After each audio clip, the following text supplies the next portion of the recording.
Hi，我係 Charles。Hi Kenneth。我哋拍咗拖都有4年啦。咁我哋上年嘅4月尾咯，係啦，去咗巴塞羅那訂婚。收工對我嚟講，應該係當我好攰，翻到即係放工翻屋企嘅時候，我一入到門口已經聞到陣飯香味，係啦，咁即係代表有人已經幫我準備好晒晚餐同埋好啦，咁樣就好幸福啦。如果係我嘅話，當然就係另一半啦，最跟濕佢嘅，因為我哋之間其實都經歷過生離死別嘅呢一個 moment， 咁所以而家對於呢一刻對於我嚟講，我覺得最驚失到嘅當然就係至親嘅人。我成日都會諗 extreme 少少，就話如果要死嘅話，千祈唔好俾你死先，係啊，俾我死先，因為我比較 dramatic， 我可能會忍受唔到或者 deal with 唔到嗰個冇咗另一半嘅嗰個痛。我覺得佢係存在咧，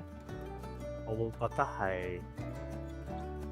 一嚿叉電器。當我好攰嗰陣時，我翻到屋企，有人幫我打氣，有人俾電我，佢令我可以再即係冇咁攰啦，放鬆落嚟啦，或者喺出風再叉出邊，係一個家庭最重要嘅一樣嘢。對於我嚟講，就係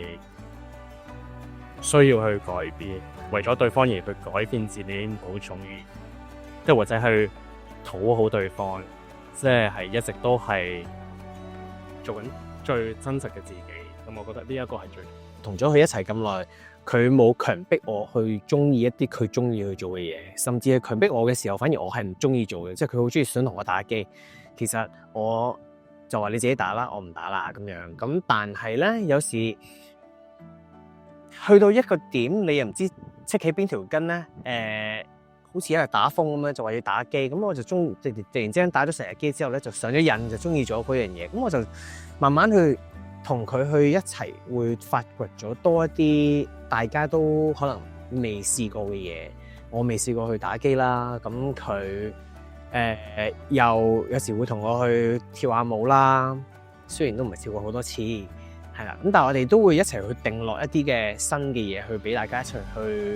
去 pick up 一個新嘅興趣。如果問我哋嘅話咧，我覺得結唔結婚咧，其實就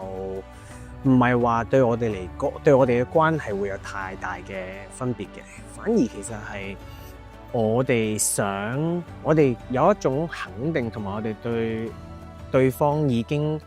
有一種好無形嘅信任咧，係令到我哋覺得其實我哋嚟緊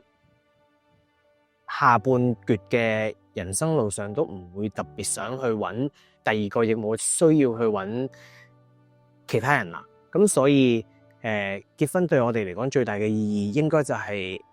俾對方嘅一種肯定咯，係啦，即係我哋揀咗你啦，係啦。我覺得家就好似一本日記咁樣，因為佢記錄住我